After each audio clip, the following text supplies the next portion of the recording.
You'll be able to see me too. Yeah. Hey, Hello. I'm the one that got thrown under the bus because of you and your shitty book. Okay. All right. All right. You want me to come over here by you, or am I Yes. close enough? This is perfect. Okay. Okay. Hey. All right. Just All let right. me know when you want me to start. Oh, Go it's ahead. recording now? Yeah, it's already. All right. So, Nessa, Yes. tell me a little bit about American Midnight. Give me a quick summary. All right. American Midnight kind of explores a dark and like turbulent point in history with, Woodrow Wilson and the Red Scare, and talks about the years of like 1917 through 1921 where the World War I happened, and those years are really significant, and it kind of explains like the things that people don't really know now. Like whenever we learn about World War I in our history books, we don't really know these stuff because it kind of gets taken out of the books, and Adam Hochschild kind of wanted to put everything that we don't necessarily learn about and aren't supposed to really know about. Can I ask a question? Yes. So why do you think this was left out of books? I think this was left out of books. I mean, as we go on, there's like a lot of stuff that happened throughout this time that was kind of like chilling, and there's these industrial workers of the world, also known as wobblies. They were treated terribly. You're a wobbly. Something about a wobbly, I don't know. That's pretty weird. It's a really weird name, I know. Yeah. But I was going to have a nickname being called a wobbler. Wouldn't be a favorite. Yeah, but I mean, we I'd equate not that be a with wobbly. senility in this age. You're Yeah. not wrong. Okay. But yeah, that's probably the majority of the reason why he wanted to put this stuff out there, because there's people like Emma Goldman, I don't know if you know her, and Kate O'Hare, but she was a civil rights activist, and she got in prison and was threatened to be deported at the time too, just for speaking out against the war, and that kind of like rubbed me the wrong way, just because of like, I mean, if you have free speech, like that was the entire like the author or whatever brought that out throughout the entire book, was that we have free speech, and that a lot of these people were, Okay. Well, I used to teach a government class as an AP in high school. Okay. And while we did have free speech, there was a lot of very famous Supreme Court cases that came out of this time, which had to do with free speech in times of an insurrection or whatever. Okay. In other words, like if you advocated certain things that they felt like were a threat, then a lot of times the argument was those aren't protected under free speech. Oh, okay. I'm not saying they were right. I'm just saying that was a real turbulent time. Yeah, no, that's exactly what he says, is that it's like this was such a turbulent time because of like because the Espionage Act and the Sedition Act or whatever kind of slowed down on so many people talking just about like their civil rights and about their labor unrest, and how they were like these labor, especially the wobblies or whatever, were constantly like they were protesting, and they were throwing strikes and all these things too, but the Espionage Act and the Sedition Act kind of like cut down on them and like wanted to slow down how much authority they had, because they were also seen as like communist and radicals for just speaking out, and they did not want those communist ideals to go out. Well, and think about it, if you're going to fight a war, World War I, and you're going to need to draft people. For sure. The idea of criticizing the war and stuff, and people 100%. might, resent being drafted and et cetera, because we like to send the poor, so. That's true. Yeah. I mean, the workers, the poor. Yeah. There's a theme running there. There is definitely a theme running there. Okay. I mean, even some point of the book, it was like at the beginning of the book, there was a woman, when World War I happened and when Woodrow Wilson gave his speech, he was like, his 14-point speech at the time, he was like, he wanted peace without victory the entire time. That was his main goal. He felt like it was his moral duty, and like, they made the war such a publicized thing, the World War I, and there's a woman who reenacted Paul Revere's ride, and was like, come get recruited for the draft, and it was just like her singing on the horse. It was actually really funny reading. Yeah. I don't laugh much in books, and I was like, this is ridiculous. Imagine seeing a woman on Vol State property reenacting Paul.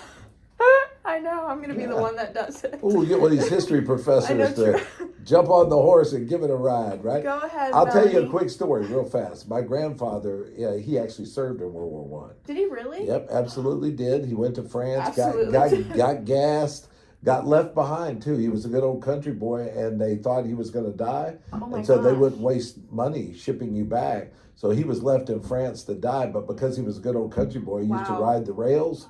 He hitchhiked, got to Le Havre, France, to the thing, made it back to Atlanta, and then basically hitchhiked his way back to Springfield, Tennessee, Wow. and got discharged from the army. Yeah, he used to talk about the Kaiser and all kinds of stuff. I mean, I bet But he he said did. there was nothing romantic about World War One. That's No, absolutely not. yeah. The history books might try to romanticize it, but yeah, being in trenches and that Yeah. kind of just grinded up warfare. You know, nah. loving war, pro-war. That's Yeah. what the history books are always gunning for. Well, my dad served 2 tours of Vietnam. He got wounded in Korea, and he always told me people that romanticize war never saw it.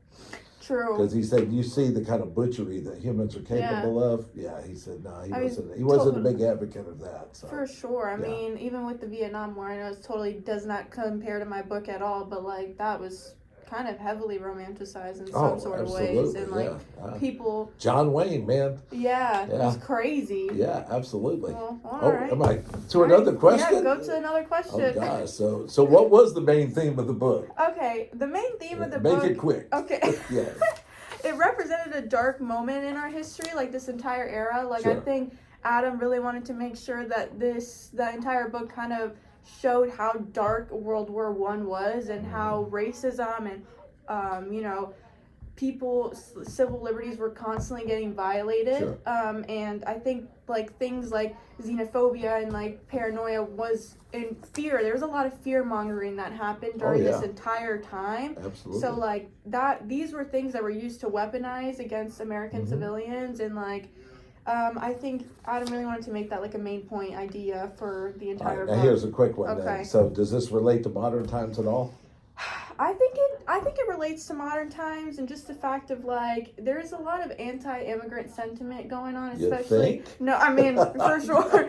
Absolutely. There's like, I mean, with Donald Trump and his presidency, that was pretty huge. Where he was like, okay, we got to build this border and all these things about like. Now we're gonna deport them, and we're gonna send millions and back like, the other way. Even the term of like deport these aliens, like that is such a big term in the entire thing of his like presidency, especially with what's his face, the one that's right next to him, his right hip or whatever, the one, what's his name? I don't even remember, but okay, but go ahead. Whatever, we'll pass that. Well, the only thing I was going to say, since I teach economics, that I think is relevant here, if you do deport all of these aliens and you were to actually do all these things, there's just one minor problem.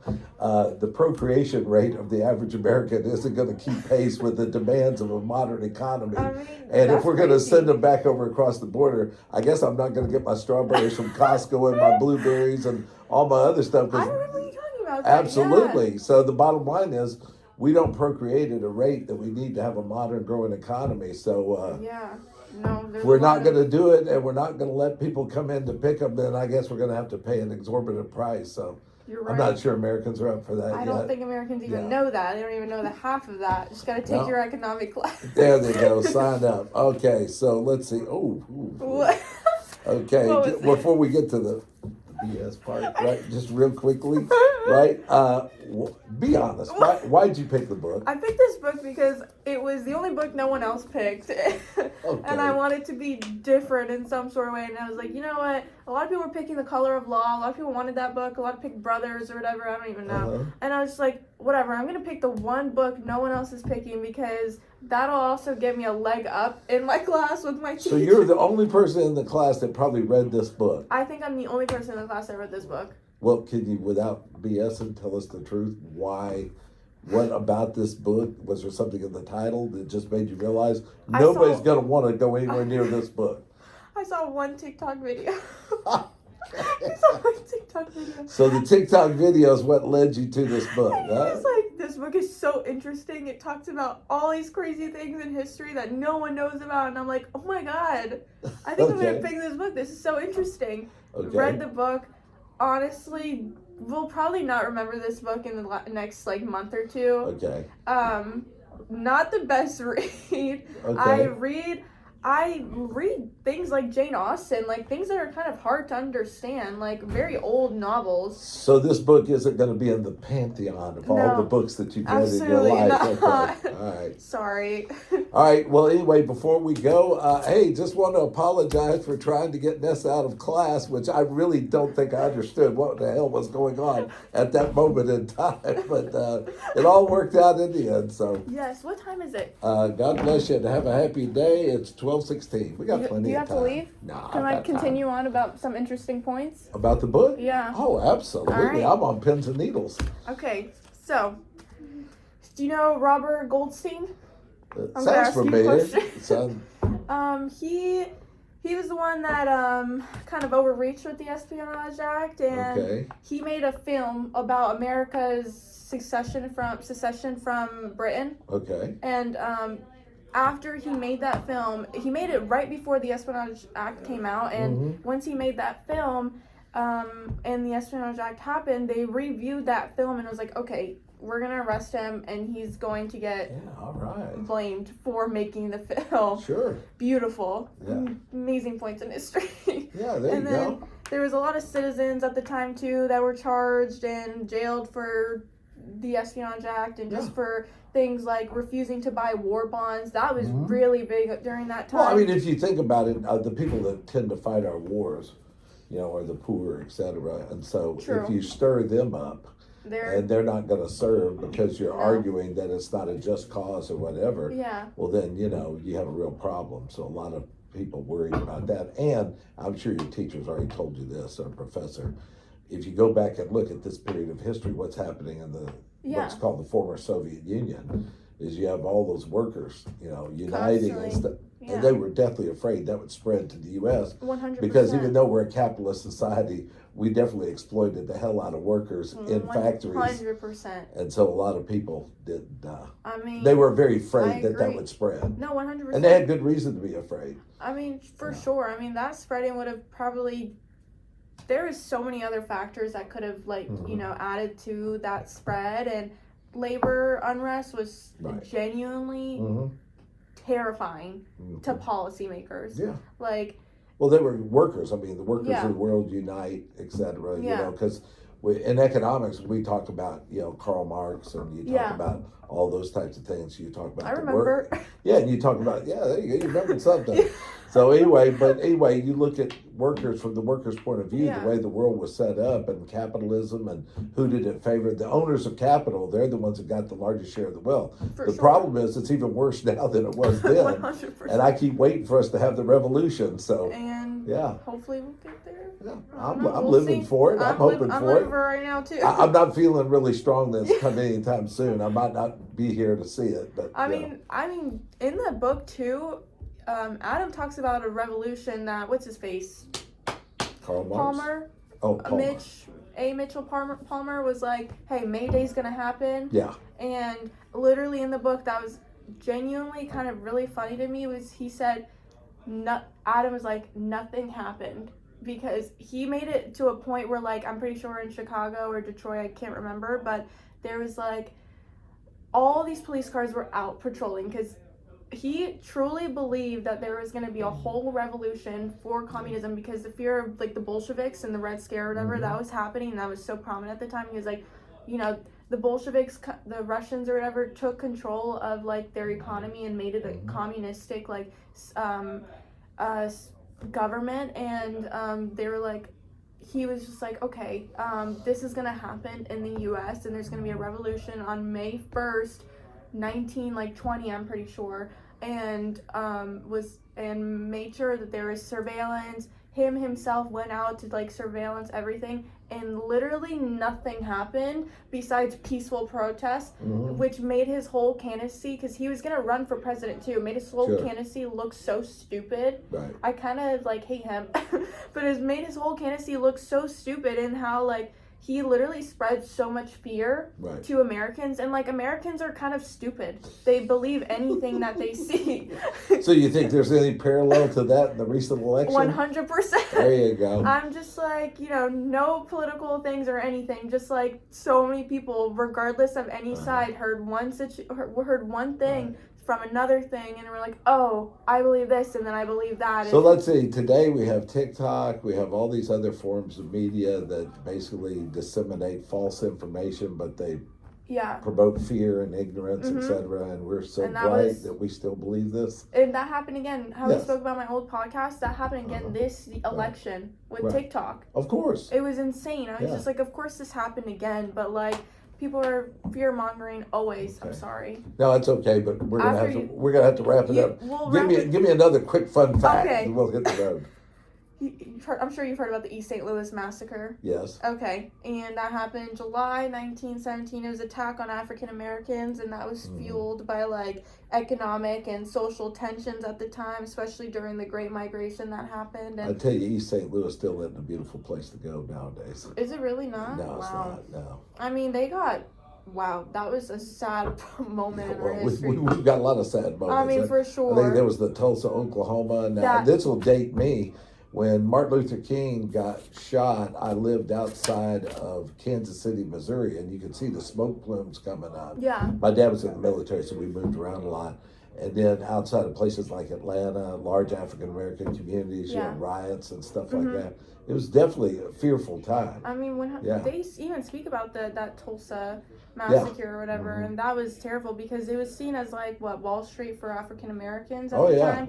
And like they were striving, they were living it up, and then white mobs came on and they're like, "You're actually hurting us by." Well, think of Oklahoma. The irony too is the back when they had the Native American land rush and everything. So not only the poor African Americans, the poor Native Americans. It wasn't good. But if you've ever been to Oklahoma today, and I don't think I'd ever go. I think of it kind of the anus of America. Is it?